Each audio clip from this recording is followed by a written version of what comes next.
Kajian Kitab.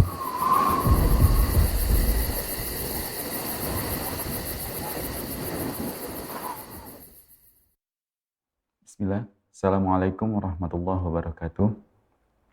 Alhamdulillah wassalatu wassalamu ala rasulillah mabad.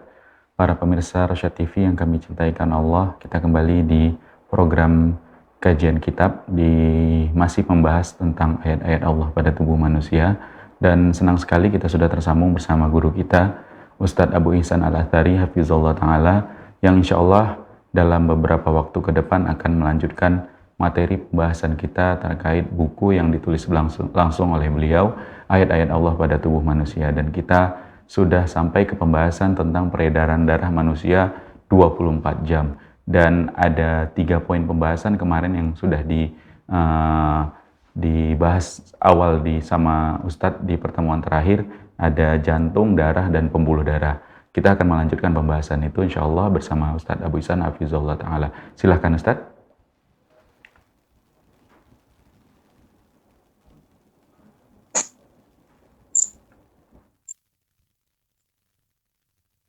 Assalamualaikum warahmatullahi wabarakatuh. Innal hamdalillah nahmaduhu wa nasta'inuhu wa nastaghfiruh wa na'udzu billahi min shururi anfusina wa sayyiati a'malina may yahdihillahu fala mudhillalah wa may yudlil fala hadiyalah. Asyhadu an la ilaha illallah wahdahu la syarikalah wa asyhadu anna Muhammadan abduhu wa rasuluh. Ya ayyuhalladzina amanu ittaqullaha haqqa tuqatih wa la tamutunna illa wa antum muslimun. Amma ba'd.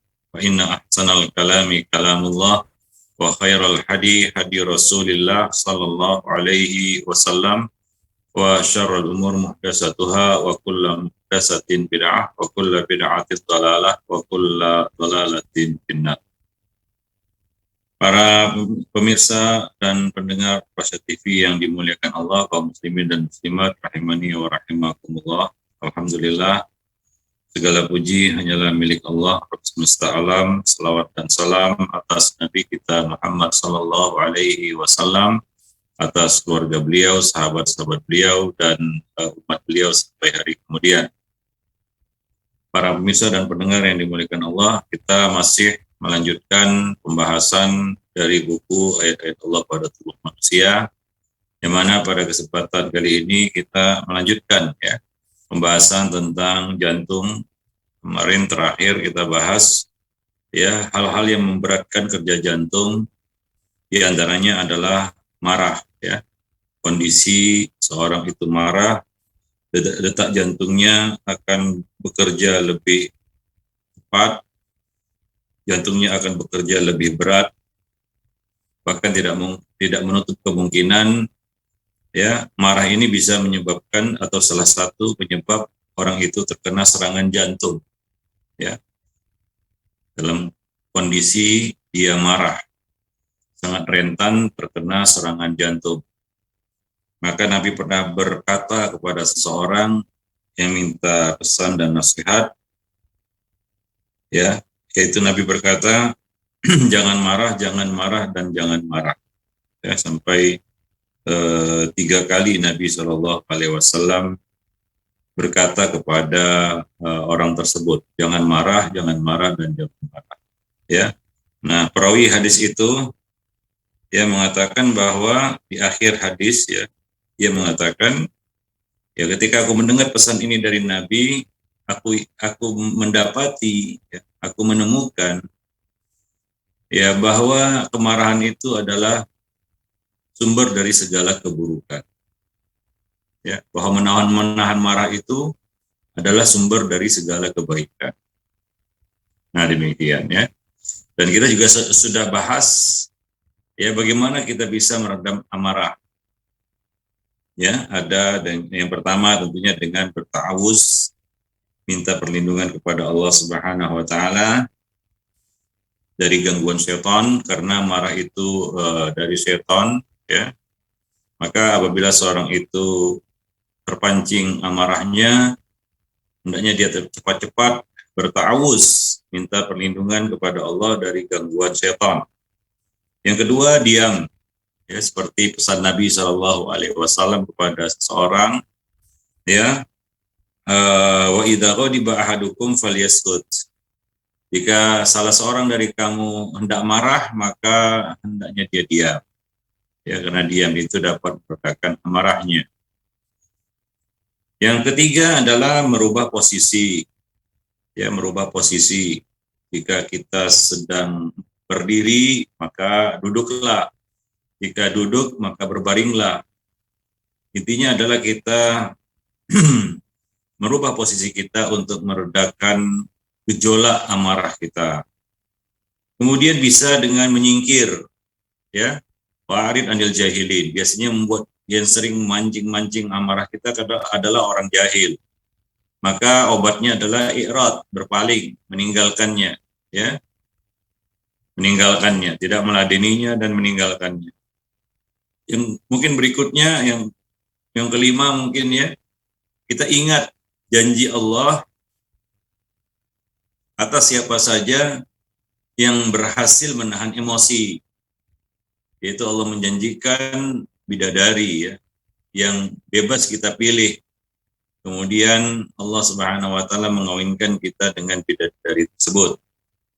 Nah, itu kita ingat selalu sehingga ketika kita hendak marah ya kita dapat menahannya karena mengingat janji yang Allah berikan kepada orang yang berhasil menahan amarahnya. Nah, demikian. Itu pembahasan yang kemarin ya. Nah, berikut kita lanjutkan beberapa hal yang dapat membebani kerja jantung. Ya, tentunya kita sebaiknya mengurangi ya, apalagi usia kita semakin bertambah, kerja jantung itu juga akan semakin lemah. Maka kurangi bebannya, jangan dibebani. Ya, dengan kita katakan hal-hal yang dapat memberatkan ya jantung itu. Ya, nah demikian. Walaupun ya kita katakan otot jantung itu adalah kuat, ya seperti yang sudah kita jelaskan, ya hanya saja tentunya semuanya ada batasnya. Dunia, benda dunia ada batasnya. Ya maka merawat itu lebih baik daripada mengobati, apalagi apabila jantung itu sakit, ya anggota badan lain sakit, mungkin yang anggota badan lainnya bisa istirahat ya.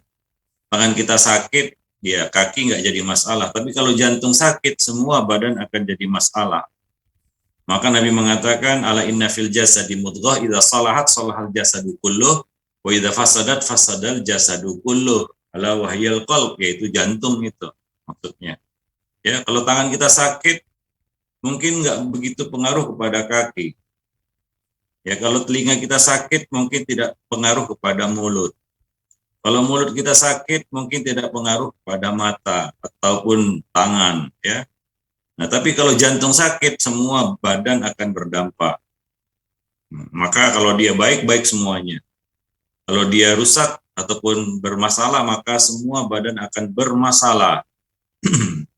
Maka apalagi ya khususnya kepada orang-orang yang sudah mungkin berusia senja, ya sudah berumur, apalagi tua, tentunya kerja jantungnya juga akan semakin melemah. Maka kita katakan hindari hal-hal yang bisa membebani kerja jantung kita. Contohnya marah-marah tadi ya, itu yang berikutnya ya hal-hal yang dapat membebani kerja jantung adalah ya dari faktor gaya hidup. Misalnya rokok. Ya, rokok ini dapat membebani kerja jantung. Ya. Karena ternyata ya di balik hikmah pengharaman rokok, rokok itu haram ya. Kenapa? Salah satunya terbukti bahwa ya ini merupakan ancaman serius bagi jantung, rokok itu. Karena ada zat di dalamnya yang bernama nikotin yang terkandung dalam rokok. Ini bisa meningkatkan tekanan darah.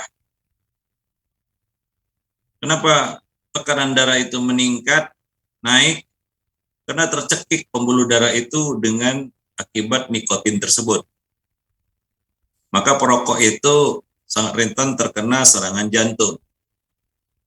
Mengapa?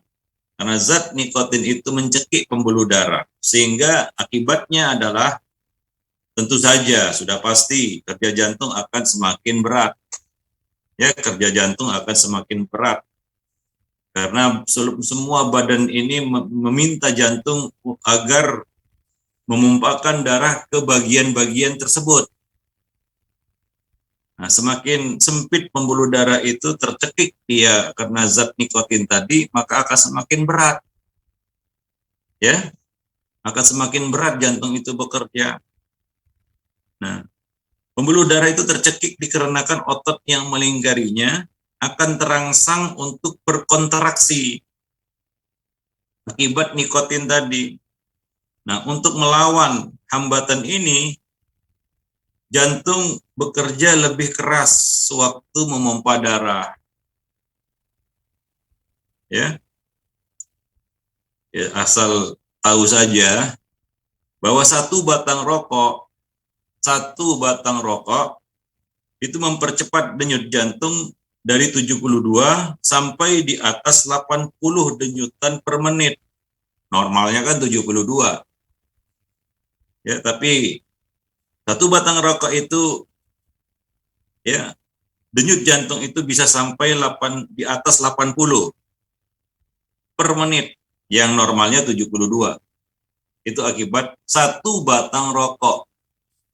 Bagaimana kalau orang itu merokok satu hari 10 bungkus? Ya, satu bungkus lah, 10 bungkus kebanyakan. Satu bungkus lah kita katakan, satu bungkus saja.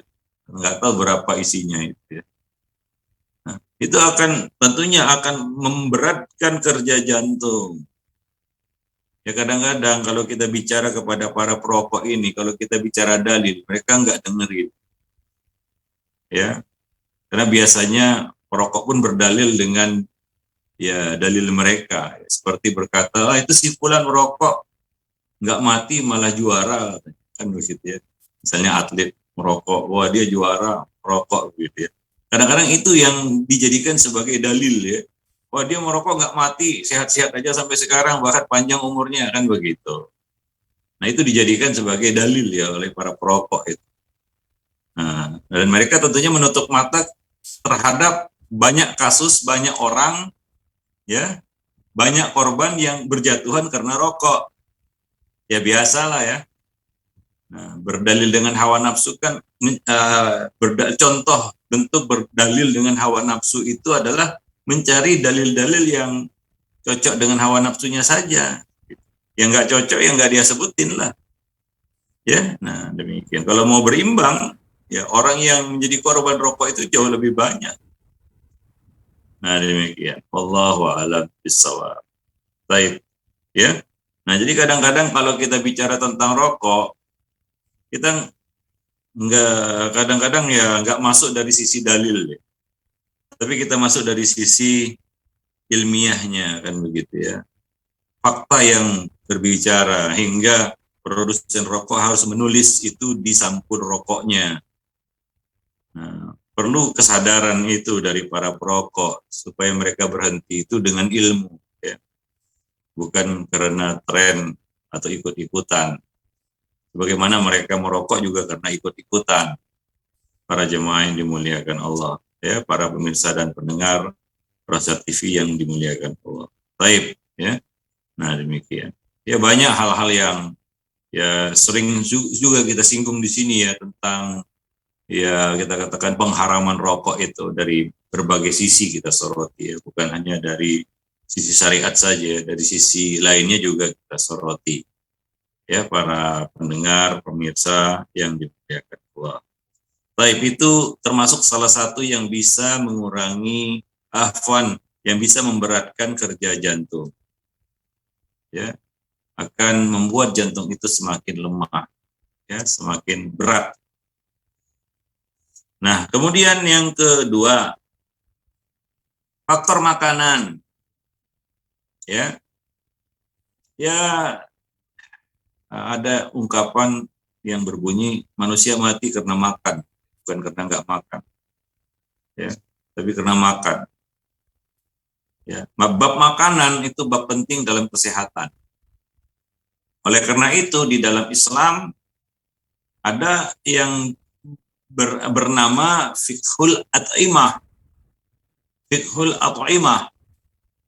Dalam buku-buku fikih ada kitab, ada bab berkaitan dengan makanan-makanan. At'imah jamak dari to'am. Ya, makanan. Mulai dari cara makan, apa yang dimakan, bagaimana makan, bagaimana ketika makanan itu sudah masuk ke dalam tubuh, bagaimana mengeluarkan makanan itu kembali sebagai kotoran, itu semua diatur dalam Islam. Tapi kadang-kadang kan kalau kita belajar fikih, jarang yang menyentuh kitab at'imah, kitab makanan-makanan. Paling-paling kalau belajar fikih sampai kitab toharoh saja, setelah itu bubar kan begitu ya, biasanya seperti itu. Ya belajar fikih cuma sampai kitab toharoh saja, itu pun nggak tamat toharohnya. Ya belum mencecah atau belum sampai mungkin membahas kitab at'imah, kitab makanan. Padahal dalam Islam tentang makanan, ya tadi kita sebutkan mulai dari cara makan, bagaimana mencari makan, apa yang harus dimakan, apa yang tidak boleh dimakan, bagaimana cara makan, ya sampai membuang makanan itu ketika sudah jadi kotoran dalam tubuh, ya itu semua diatur dalam Islam. Ada tuntunannya. Begitulah lengkapnya agama kita ini. Ya, lengkapnya agama Islam ini. Semua diatur. Itu yang membuat kecemburuan orang-orang Yahudi. Kalian ini semua perkara diatur, sampai buang hajat pun diatur. Itu orang Yahudi, dia cemburu ya terhadap kaum muslimin yang agamanya mengatur segala hal yang berkaitan dengan kehidupan. Ya, para pemirsa dan pendengar kaum muslimin dan muslimat yang ya. Nah, jadi salah satu ya yang membuat kerja jantung itu menjadi berat adalah pola makan yang salah. Ya, contohnya di sini kita sebutkan makanan berlemak. Ya, makanan berlemak. Makanan yang kadar lemaknya tinggi itu dapat mempercepat proses penebalan dinding pembuluh darah. Dan dengan menyempitnya pembuluh darah ini semakin besar pula terjadinya penyumbatan. Butiran-butiran lemak yang beredar di dalam darah cenderung mengikat sel-selnya lalu membentuk gumpalan-gumpalan kecil yang akan membuat darah itu semakin kental. Ya. Nah, jadi lebih kental. Akibatnya jantung pun memerlukan tenaga tambahan untuk mendorong darah kental tersebut. Nah, itu akibat makanan, terutama makanan yang berlemak. Maka aturlah pola makan yang benar. Ya, Nabi mengatakan muslim itu makan untuk satu perut, satu lambung. Ya, orang kafir makan untuk 7 lambung. Artinya apa? Kalau sudah kenyang sudah. Kadang-kadang kita makan itu berlebihan. Ya, sampai sesak dada itu baru berhenti dia makan. Nah, pola makan yang tidak benar ini ya itu cenderung akan membahayakan kesehatan, terutama kesehatan jantung. Ya, tadi kita sebutkan ya bahwa makanan-makanan kadar lemak tinggi ini membuat darah itu semakin kental, menjadi lebih kental sehingga jantung perlu kerja lebih berat untuk memompanya. Ya. Nah, demikian. Maka dalam Islam kita dianjurkan minimal berbekam sebulan sekali itu ya. Ya.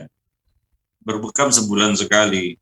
Ada tanggal-tanggal sunnah bekam, ya, hijamah. Ini salah satu metode pengobatan ya dengan cara mengeluarkan darah statis, darah kental yang mengandung banyak toksin, racun dari tubuh kita. Ya, caranya dengan melakukan pemvakuman di vakum ya di kulit dan mengeluarkan darah dari situ. Nah, Nabi menggunakan cara ini untuk merawat kesehatan. Ya, bahkan Nabi memerintahkan keluarganya untuk berbekam. Ya, nah ini salah satu sunnah yang harus kita terapkan di rumah. Ya, Nabi mengatakan inna afdhala ma tadawaitum bihi al-hijamah. Sebaik-baik pengobatan yang kalian lakukan adalah dengan berbekam. Hadis riwayat Muslim. Ya, maka jangan malas berbekam. Ya, berbekamlah. Itu salah satu kata Nabi, afdal ma tadawaitum bihi, sebaik-baik pengobatan yang kamu tempuh, kamu lakukan, sebaik-baik ikhtiar untuk menjaga kesehatan.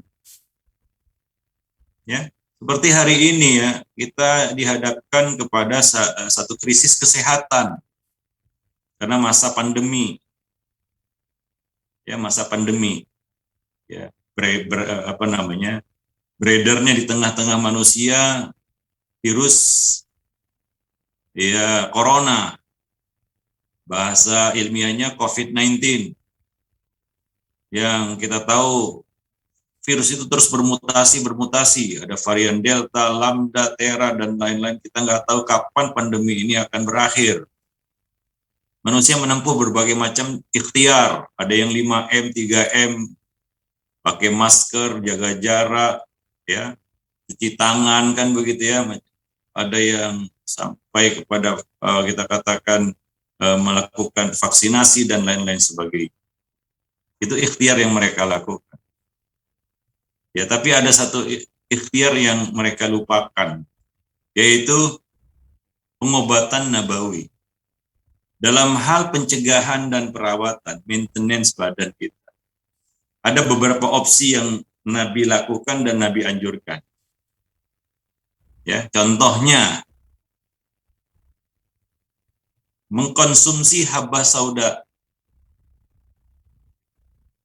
Ya, ada jaminan dari langit. Nabi mengatakan habbatus sauda dawaun likulli da.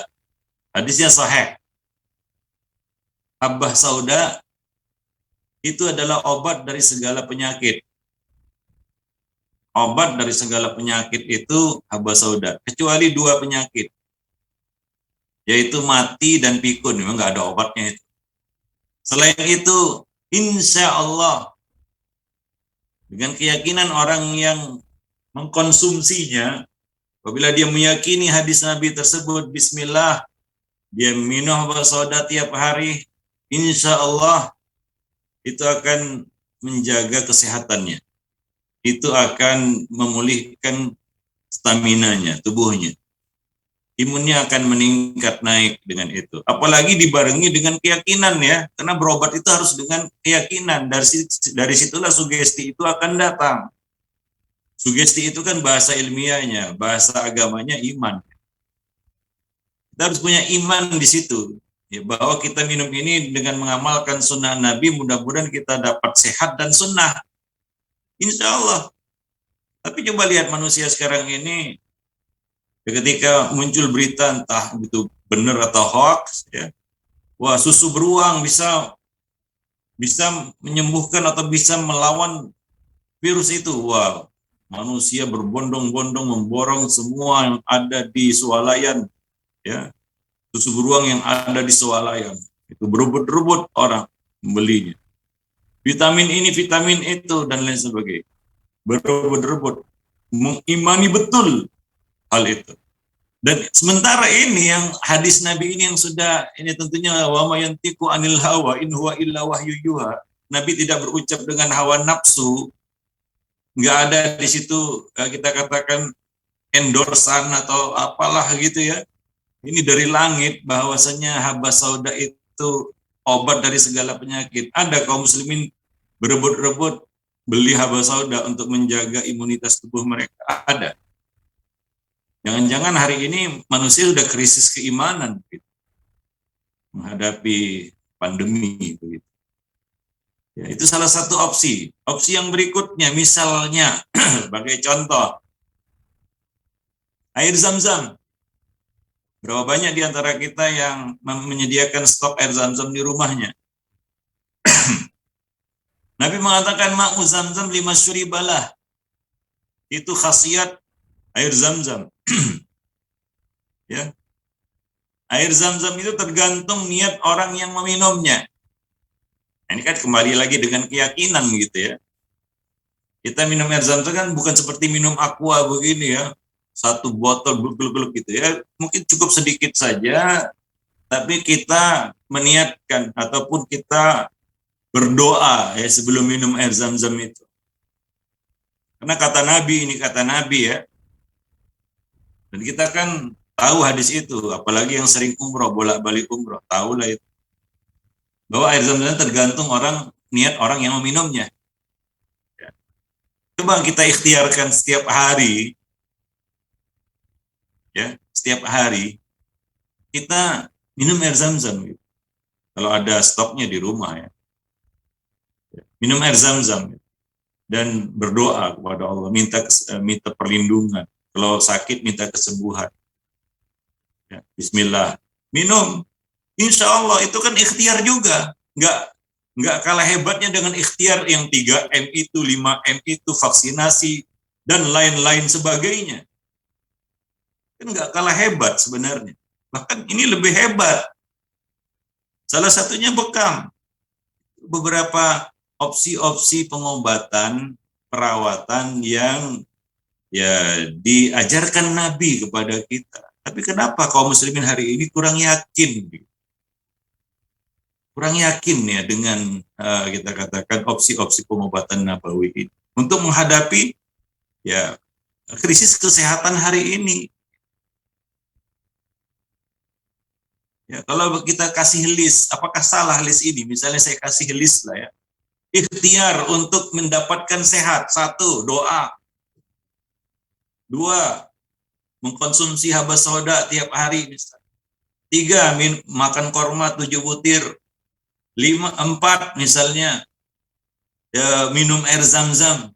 Baru yang ke-99 pakai masker, yang ke-100 vaksin. Apa salah?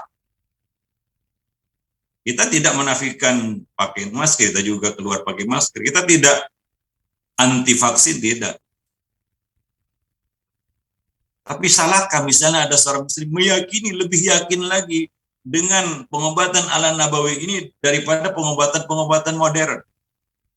Ada sebagian orang ya, dia menghindari pengobatan-pengobatan kimia, dia lebih dahulukan karena dia lebih yakin pengobatan dengan cara herbal. Apakah salah?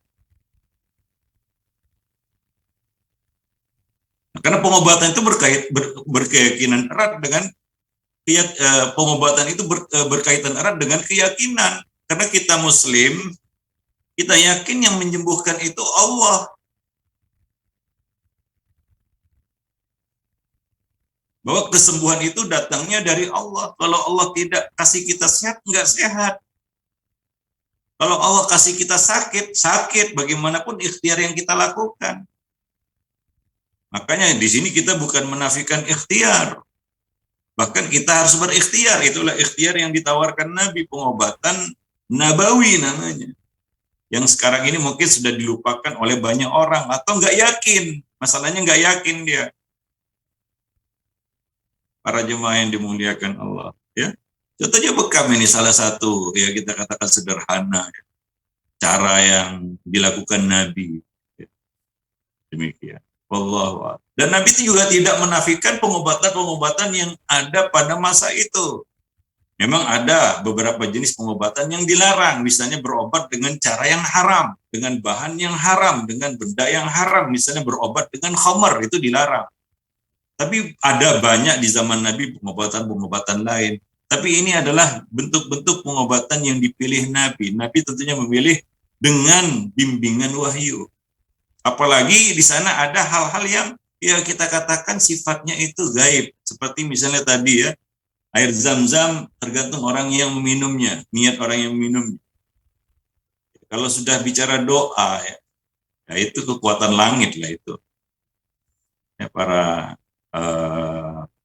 pemirsa dan pendengar Rosyad TV yang dimuliakan. Sekali lagi kita tidak menafikan ikhtiar-ikhtiar ya yang terkini, yang modern. Ya, tapi kita juga jangan lupakan ikhtiar-ikhtiar yang ditawarkan Nabi SAW dan kita harus meyakini itu lebih daripada yang lain.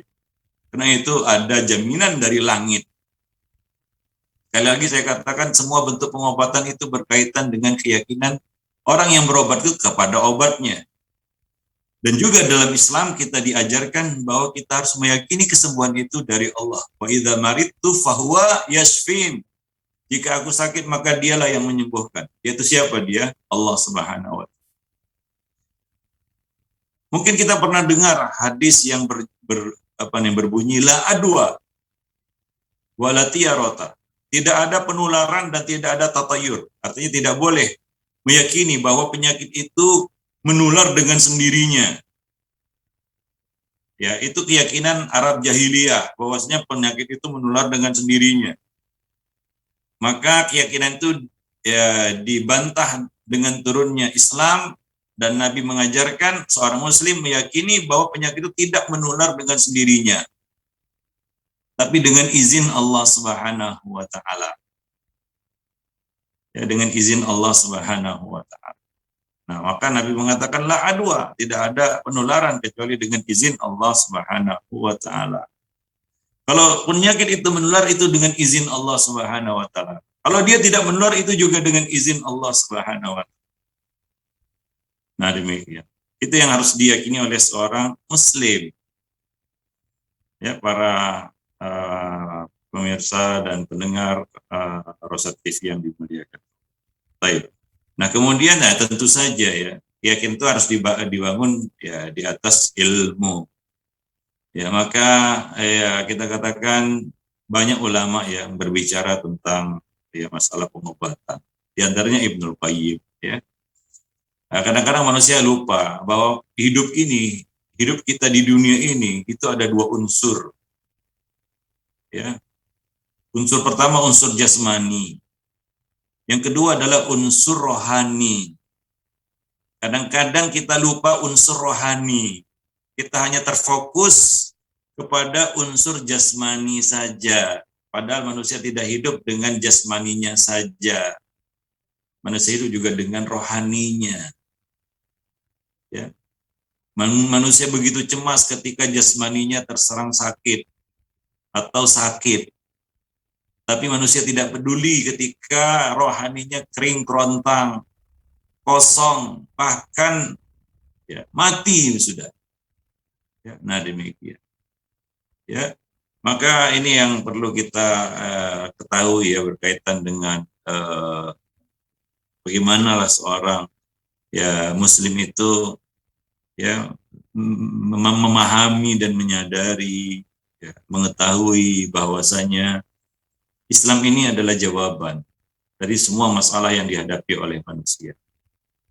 Kita yakin bahwa Islam adalah jawaban dari semua masalah yang dihadapi oleh manusia, termasuk masalah krisis kesehatan hari ini.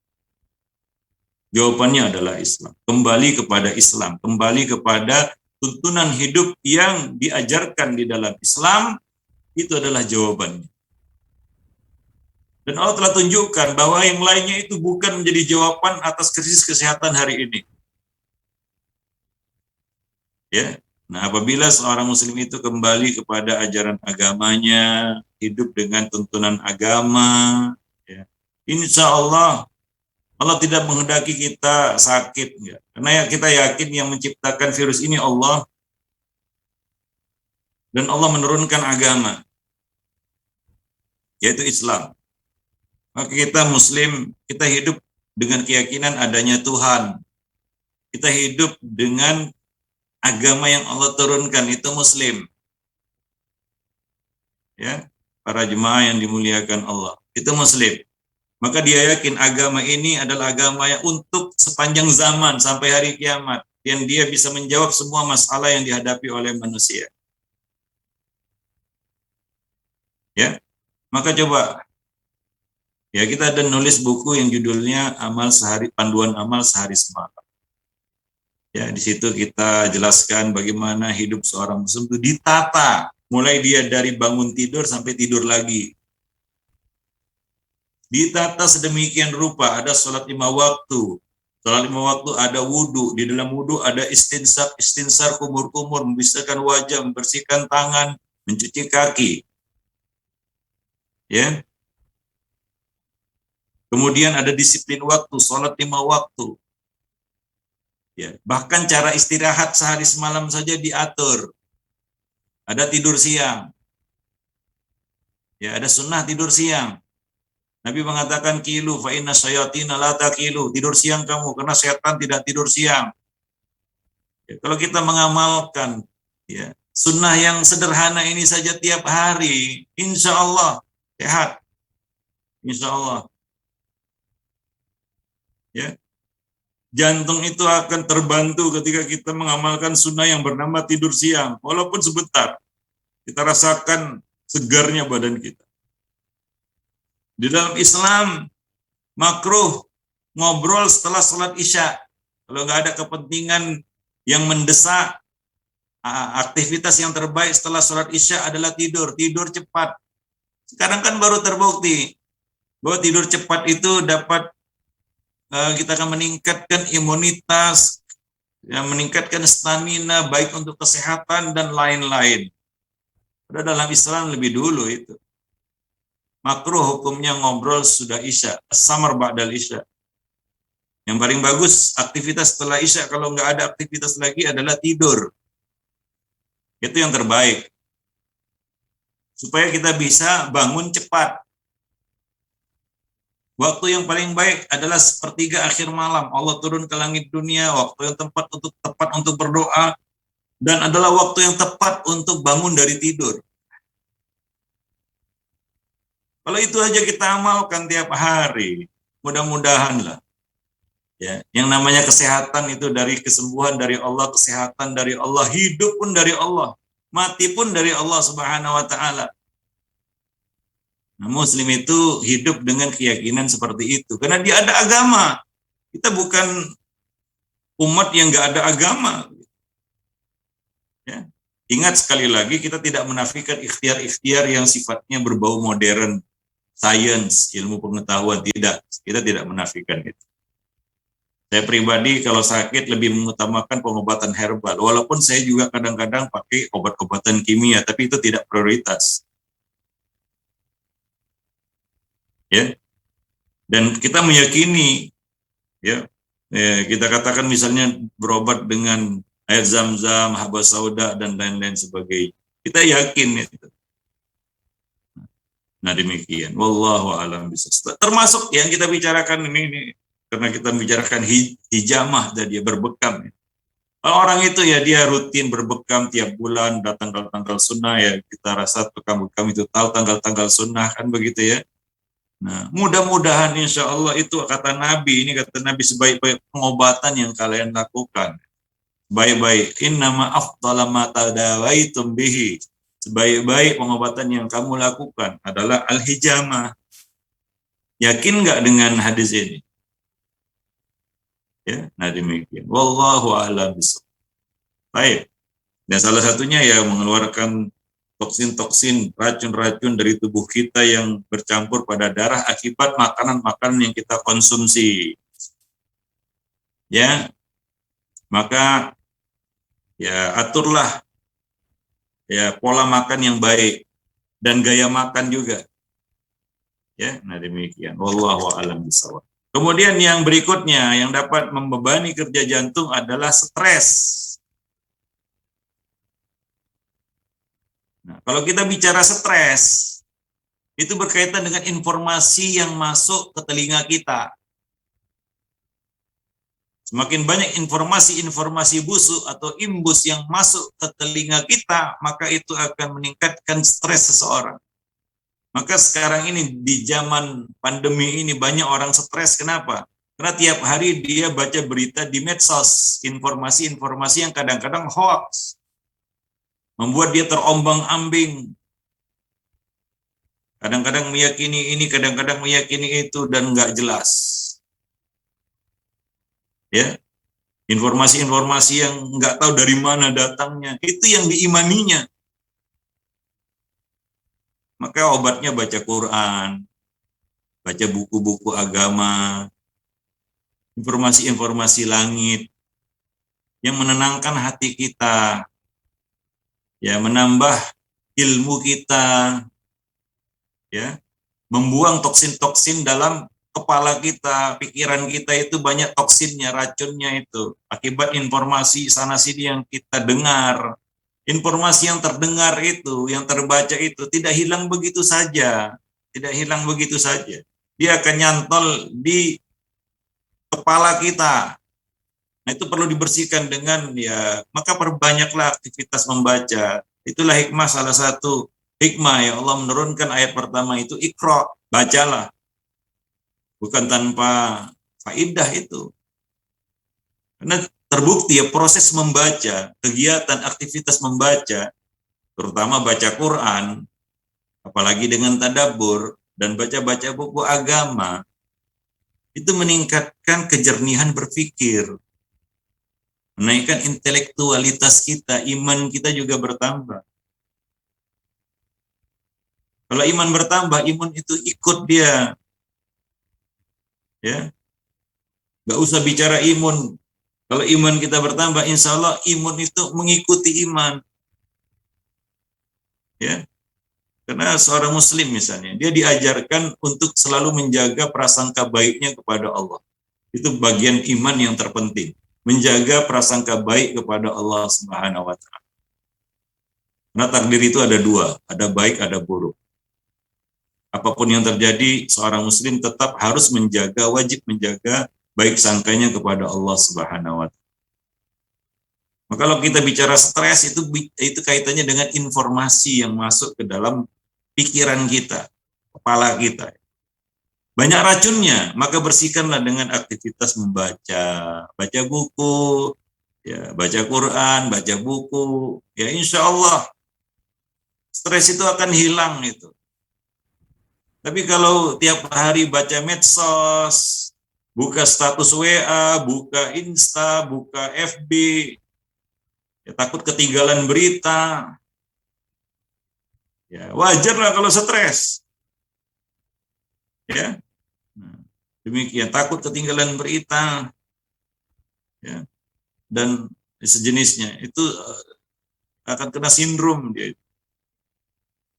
Nah demikian. Maka tekanan pikiran yang seperti ini itu akan merangsang tubuh untuk menaikkan kadar hormon adrenalin di dalam darah. Nah efek adrenalin ini sama dengan nikotin, yaitu mencekik pembuluh darah, menaikkan tekanannya, dan mempercepat denyut jantung. Maka kalau sudah 40 tahun ke atas, apalagi 50 tahun ke atas, hindarilah ya, kita katakan aktivitas kegiatan yang memicu adrenalin, memicu naiknya kadar hormon adrenalin. Misalnya olahraga ekstrim. Itu sudah gak zamannya lagi, berhentilah. Nanti kan kita bahas poin yang berikutnya ya. Nah demikian. Karena itu sama dengan efek yang ditimbulkan oleh nikotin. Ya, maka ya kita katakan bagaimana cara untuk menghilangkan stres kan begitu ya. Caranya adalah zikrullah. Ala bi zikrillah tatmainnul qulub. Ketahuilah dengan zikrullah hati akan tenang. Dan buang toksin-toksin, racun-racun dalam kepala itu dengan membaca, baca Quran, baca buku-buku agama yang bermanfaat. Ya, banyak hal-hal yang mungkin perlu kita ketahui, yang kita baca tentang agama kita. Ya. Terakhir buku yang kita tulis selain mendidik anak tanpa amarah, ada pendidikan seksual untuk anak dan remaja dalam pandangan Islam. Itu kan satu bahan ataupun satu materi yang perlu kita ketahui kan begitu ya. Ya, kita sibukkan dengan itu, terutama para ibu-ibu di rumah. Jangan hanya mantengin handphonenya saja, ini maklumlah nggak bisa kemana-mana. Ya, nggak ada kegiatan taklim di luar kan begitu ya. Nah, maka harus pintar-pintarlah memanfaatkan waktu dengan kegiatan-kegiatan yang bermanfaat supaya nggak stres. Ya, nah demikian. Wallahu a'lam. Kemudian perkara yang bisa membebani kerja jantung juga adalah kurang berolahraga atau strip olahraga dengan cara yang salah. Itu dapat membebani kerja jantung. Kurang olahraga dan ya cara berolahraga yang salah. Misalnya ya kita katakan ya kalau kurang olahraga itu namanya mager, malas gerak. ya. Malas gerak ini, penyakit mager, ya, sehingga nggak ada aktivitas, ya cenderung malas kan begitu ya, malas, itu kurang olahraga. Nah, maka berolahraga yang teratur dengan cara yang benar itu dapat memperkuat otot jantung. Olahraga yang teratur dan dengan cara yang benar itu dapat memperkuat otot jantung dan mengurangi beban kerjanya. Ya, atau dalam istilah modernnya disebut olahraga kardiovaskular. Olahraga jantung. Contohnya apa, Ustaz? Contohnya misalnya jalan pagi. Ya, sembari mendapatkan ya kita katakan sinar ultraviolet yang dipancarkan oleh matahari, ya kita juga berolahraga, jalan pagi, ya, bersepeda santai, bukan kebut-kebutan kan begitu ya. Keliling-keliling komplek kan begitu ya, bersepeda. Ini olahraga kardiovaskular. Ya, renang yang ya kita katakan yang konstan, bukan renang cepat atau berlomba-lomba. Itu beberapa olahraga kardiovaskular yang mungkin bisa kita lakukan. Ya, terutama dua pertama tadi lah, jalan pagi dan bersepeda kan mungkin nggak begitu perlu effort yang apa namanya yang susah ya. Apa namanya harus misalnya berenang harus kolam renang, cari kolam renang juga mungkin yang tidak campur-campur juga susah kan begitu ya. Olahraga kardiovaskular, karena ya kadang-kadang banyak orang yang salah. Mereka berolahraga untuk cari keringat. Itu adalah satu semboyan yang salah. Kita olahraga bukan cari keringat, tapi cari sehat. Maka usia-usia yang tidak muda lagi ya, itu sebenarnya gaya olahraganya harus diubah. Ya kita berolahraga untuk kesehatan jantung, bukan untuk prestasi lagi. Nah kita bukan atlet yang berolahraga untuk cari uang, bukan untuk cari sebutan juga supaya wah terlihat maco hebat, jago, enggak, bukan masanya lagi. Tapi kita berolahraga untuk sehat, jalan pagi sama istri, sama anak, ya. Atau kegiatan-kegiatan yang ada unsur olahraga. Misalnya ngurus kebun, ya bercocok tanam, nah demikian. Ya. Nah, jadi coba lihat, ya, olahraga yang tepat dan benar ini akan memperkuat otot jantung. Ya. Hingga ketika selesai berolahraga kita itu segar gitu. Karena sebagian orang habis olahraga justru tepar, nggak ke masjid, nggak taklim. Kenapa? Kecapean olahraga. Ini olahraga untuk apa sebenarnya? Karena ya kita tahu kenapa dia tepar, karena jantungnya itu bekerja sangat berat. Sehingga efek yang timbul setelah olahraga adalah lemes, nggak bergairah, nggak ada tenaga, dan seterusnya. Wallahu a'lam. Jadi cara berolahraga yang salah itu juga dapat membebani kerja jantung. Nah, demikian. Ya.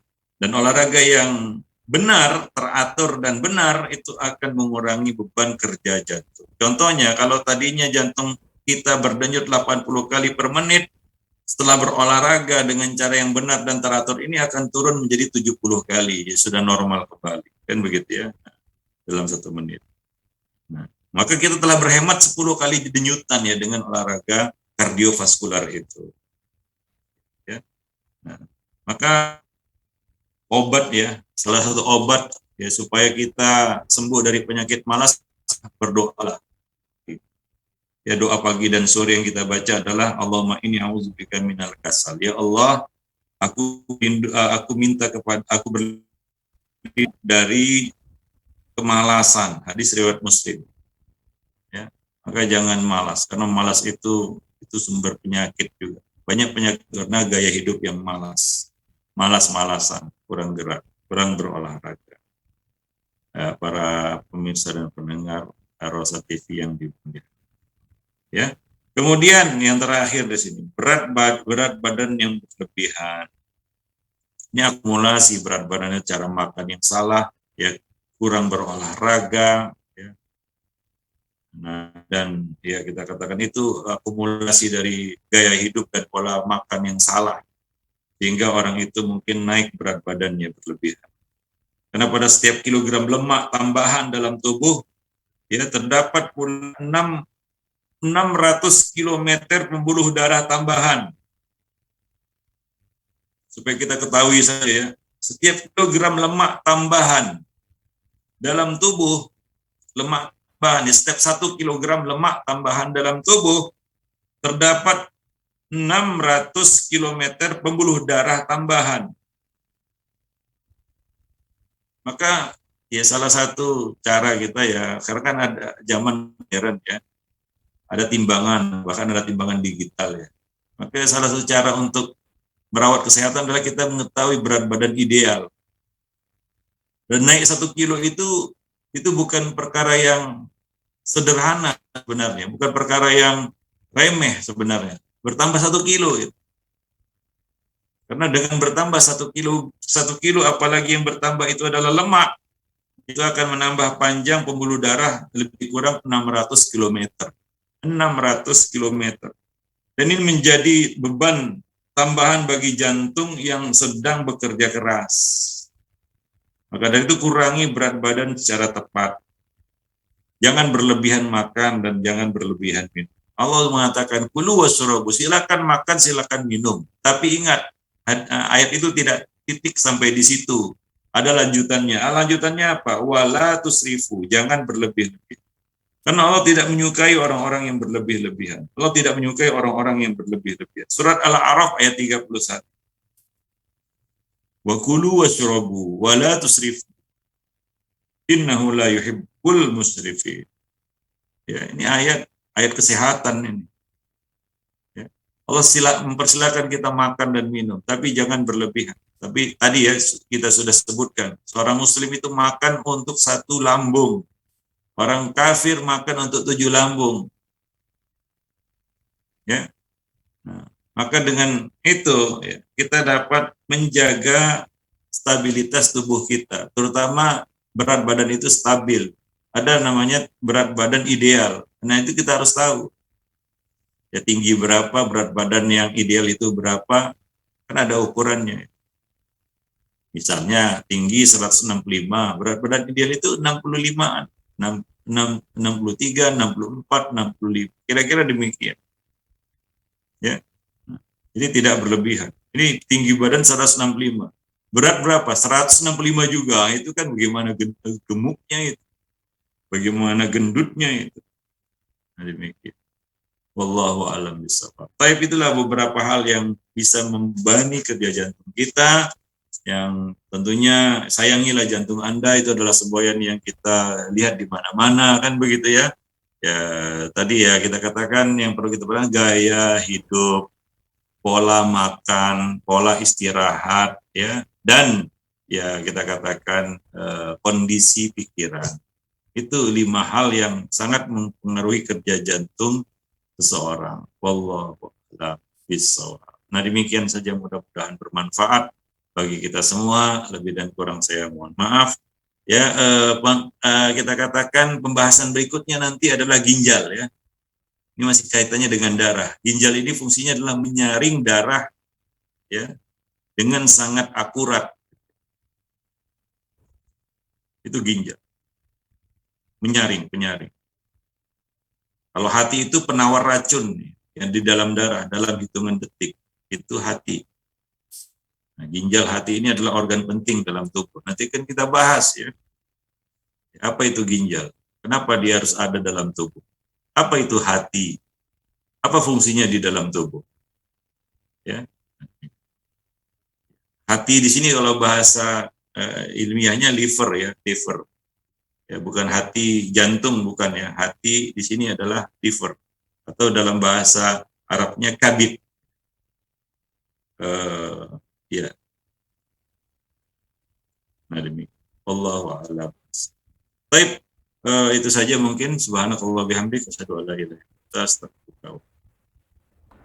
Baik, jazakumullah khairan Ustaz atas pemaparan materinya, dan kami persilahkan para pemirsa Rosyad TV dimanapun Anda berada yang mau bergabung bersama kita di kajian kitab pagi ini bisa bergabung melalui line telepon kita ada di nomor 0822 88 88 6630, atau juga bisa mengirimkan pertanyaan melalui WhatsApp ataupun platform media sosial kita yang sedang live. Silahkan.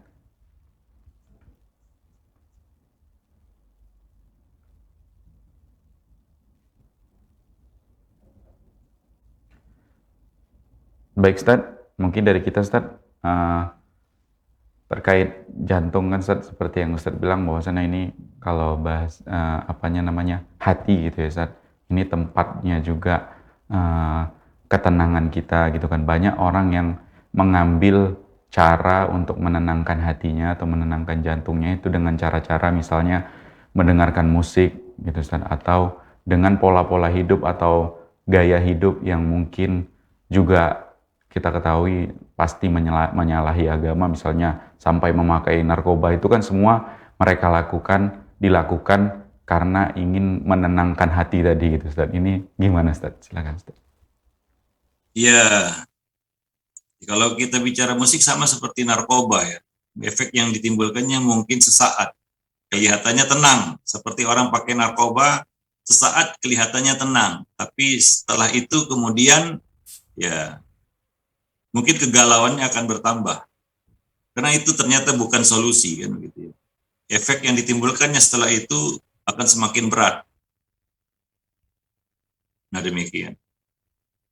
Karena dia akan menjauhkan dia dari realita. Ya. Karena dia tidak mendapatkan informasi apapun, apalagi informasi langit.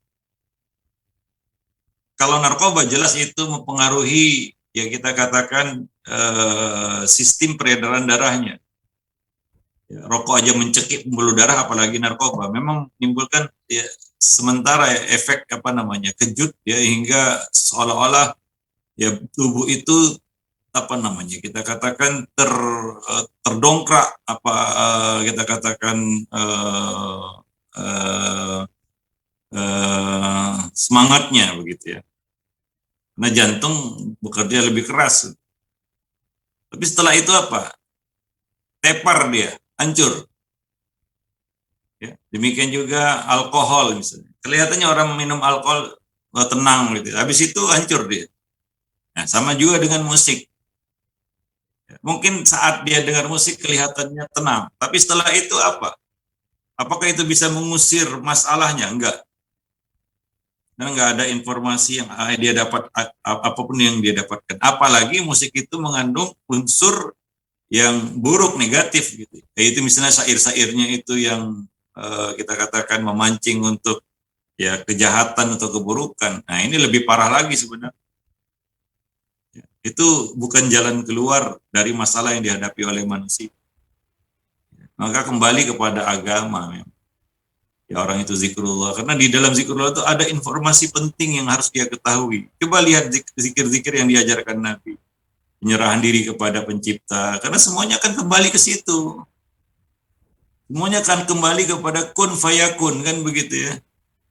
Jadi, jadilah. Jadi kata Allah, jadilah. Nah, ketika kita terkoneksi dengan ya Rabb yang semua kejadian adalah dengan kunnya, dengan kehendaknya, maka kita akan tenang. Efek yang ditimbulkan setelah zikrullah itu akan tenang. Maka zikrullah itu jangan hanya lisan saja, hati juga zikrullah. Artinya apa? Zikir itu harus kita pahami, zikir itu yang kita baca, kan begitu ya. Nah, itu akan menimbulkan, akan memberikan efek tenang yang terus-menerus. Artinya bukan sesaat, bukan semu, ya. Nah, bukan semu, tapi ketenangan yang hakiki. Nah, demikian. Itu bedanya. Ya. Maka kalau saya gini tenang Ustadz, ya memang tenang. Karena dia rasakan, maka dia katakan saya tenang kalau gini Ustadz, saya dengar musik, saya pakai narkoba, saya merokok, kelihatannya tenang gitu. Tapi apakah itu jadi jawaban bagi masalahnya? Enggak, karena manusia punya masalah dalam hidup. Maka dia perlu cari ketenangan. Ketika dia ada masalah, jantungnya menjadi bermasalah juga, kan begitu ya. Dia ingin jantungnya tenang. Dia ingin pikirannya tenang. Tapi dengan cara-cara yang salah seperti itu, dia nggak akan tenang. Kalaupun dia tenang, itu cuma sementara. Setelah itu dia akan kembali kepada kekalutannya. Dia kembali kepada masalah yang nggak akan selesai ya dengan cara-cara seperti itu. Yang nggak selesai dengan cara yang dia tempuh itu. Nah, maka dia pun tertipu. Ya kan dia mencari jalan keluar yang semu dan tidak menjawab masalah yang dihadapi. Wallahu a'lam. Baik Ustadz, jazakumullah khairan Ustadz. Dan kita kembali persilakan para pemirsa Rosyad TV yang mau bergabung bersama kita di kajian kita pagi ini. Silahkan ke line telepon kita. Dan silahkan jika sudah ada yang tersambung. Baik, bismillah. Assalamualaikum. Silahkan. Assalamualaikum.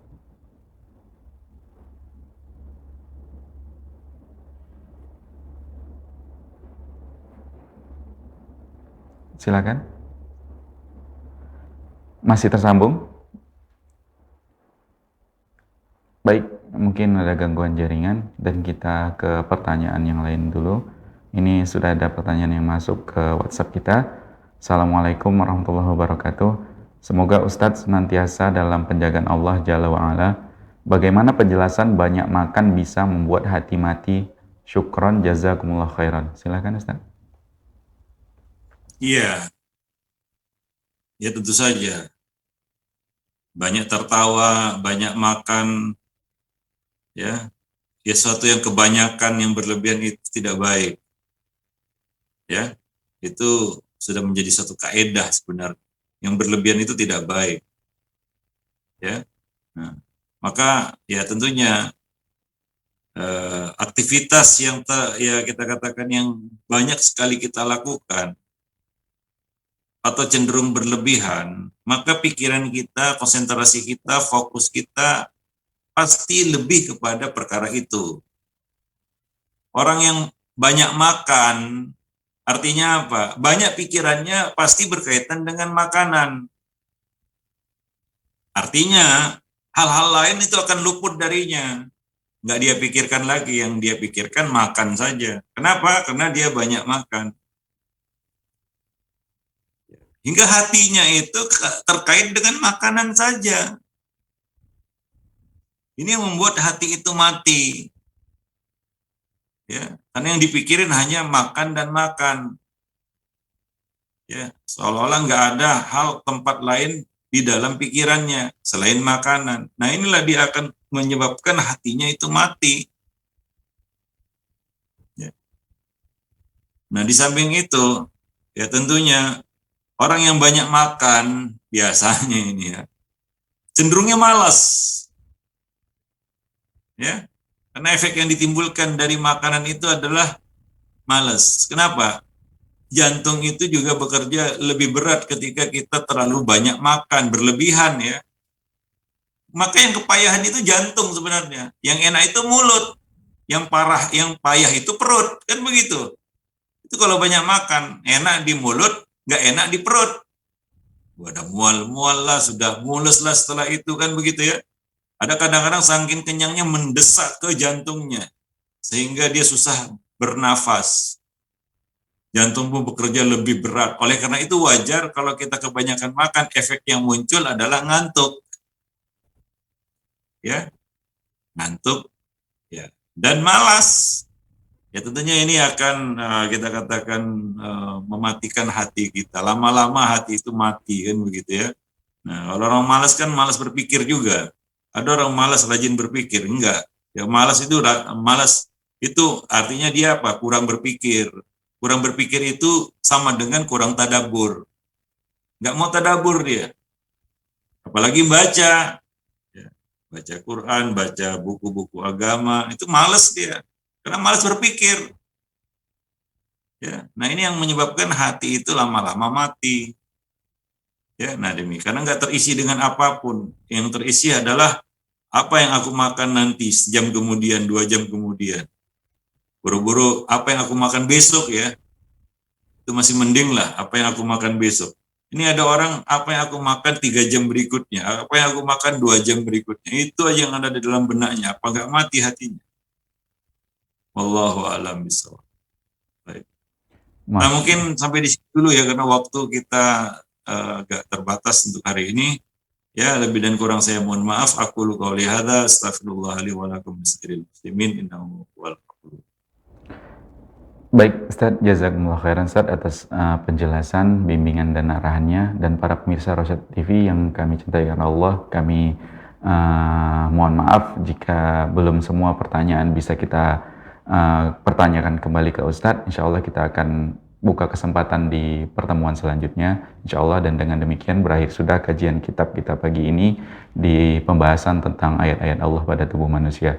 Insya Allah kita akan ketemu lagi di pertemuan selanjutnya, masih membahas tentang ayat-ayat Allah pada tubuh manusia. Mewakili kru yang bertugas kami pamit, kita tutup dengan doa kafaratul majlis. Subhanakallahumma wa bihamdika, asyhadu an la ilaha illa anta, astaghfiruka wa atubu ilaik. Assalamualaikum warahmatullahi wabarakatuh.